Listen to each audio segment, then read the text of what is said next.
Halo teman-teman, ini lagi berada di lahan Pak Cong dan Odot saya yang penuh dengan ilalang, dan setiap musim hujan ini menjadi rawa teman-teman, tergenang air karena tidak ada pembuangan. Di sini paling rendah. Pada konten sebelumnya saya jelaskan bahwa di sini pada saat tergenang air dan banyak ditumbuhi ilalang, tapi Pak Cong dan Odot saya tetap tumbuh subur, tidak ada kendala.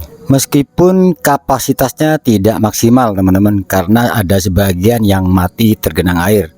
Apalagi pada saat penanaman bibit. Jadi pada saat penanam bibit pertama ini tidak boleh ada air, tergenang air teman-teman, tidak boleh.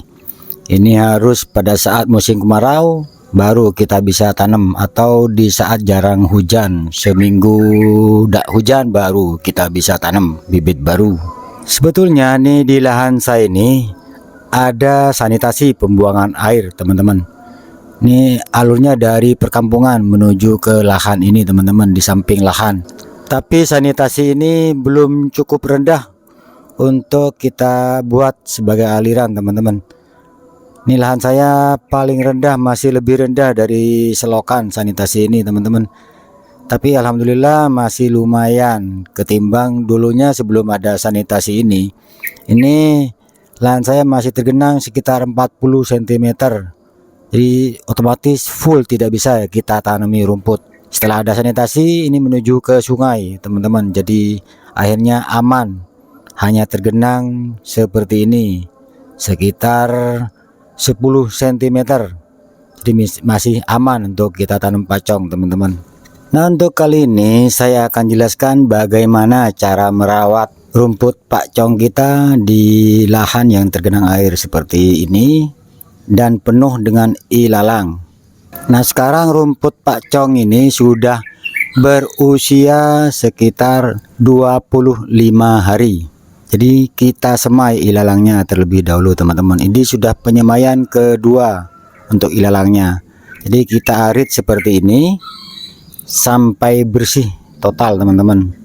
Jadi ilalangnya aja kita arit duluan sebelum kita panen rumput pacong kita.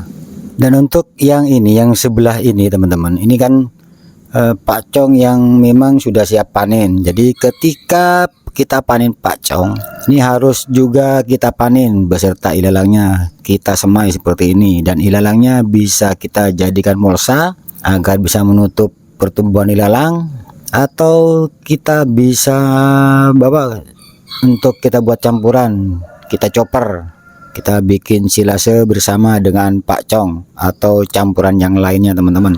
Dan seperti yang saya sampaikan pada tutorial sebelumnya, bahwa untuk tanam pacong di lahan yang penuh ilalang, kita harus melakukan perlakuan ekstra. Jadi kita arit ilalangnya sampai bersih seperti ini, agar pacong yang kita tanam tumbuh dengan normal seperti ini teman-teman.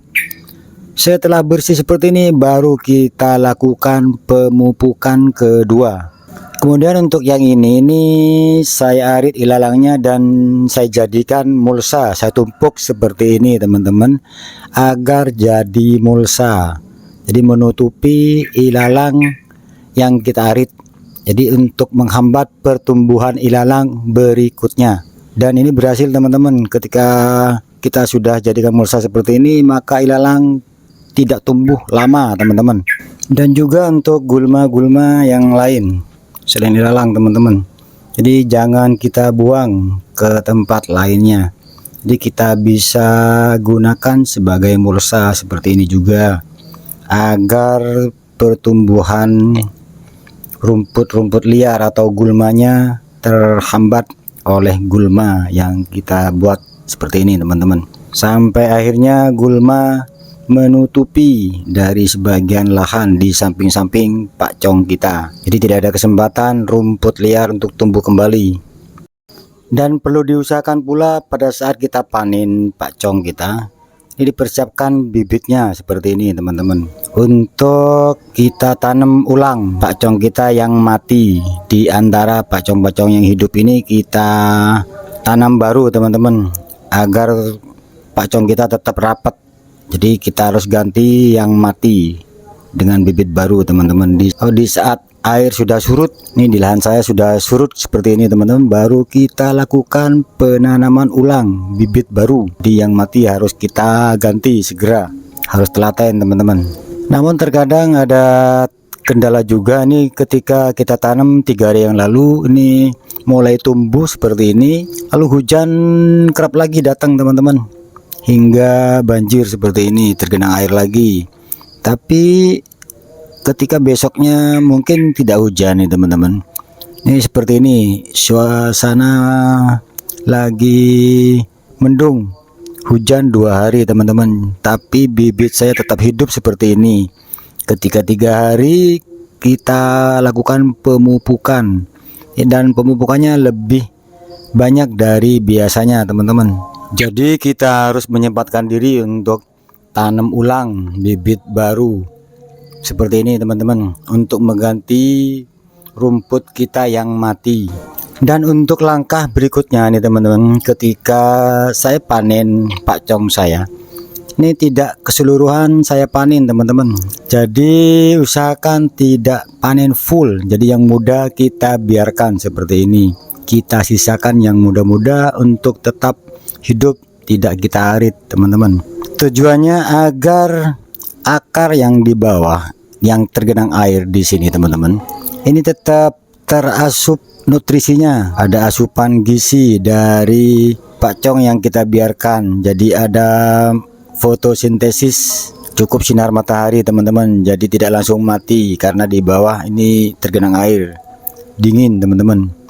Jadi kita tetap biarkan sebagian yang muda untuk kita biarkan, tidak kita arit keseluruhan seperti ini.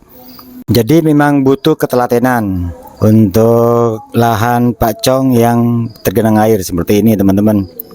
Ketika kita panen full keseluruhan langsung kita panen, ini kebanyakan atau kemungkinan besar mati teman-teman, karena memang tertutup air full. Dan memang butuh ketelatenan untuk ini teman-teman. Yang penting kita tetap memiliki rumput atau hijauan ataupun bang pakan untuk ternak kita, meskipun dengan penuh kerja keras atau kerja ekstra. Tapi pada saat kemarau nanti ini tumbuh normal teman-teman. Jadi kita bisa siram dengan pengairan. Ini dekat sungai teman-teman, kita bisa siram, kita lap selama 1 bulan 3 kali. Jadi per 10 hari kita aliri air dari sungai teman-teman. Dan saran saya, mari kita tanam rumput, mari kita tanam berbagai macam hijauan di lahan sesulit apapun, asalkan ada pengairan pada saat musim kemarau. Karena intinya peternak harus memiliki bank pakan. Demikian tutorial kali ini, semoga bermanfaat. Wassalamualaikum warahmatullahi wabarakatuh. Salam ngarit, salam ternak dari Kota Pamekasan, Madura, Jawa Timur.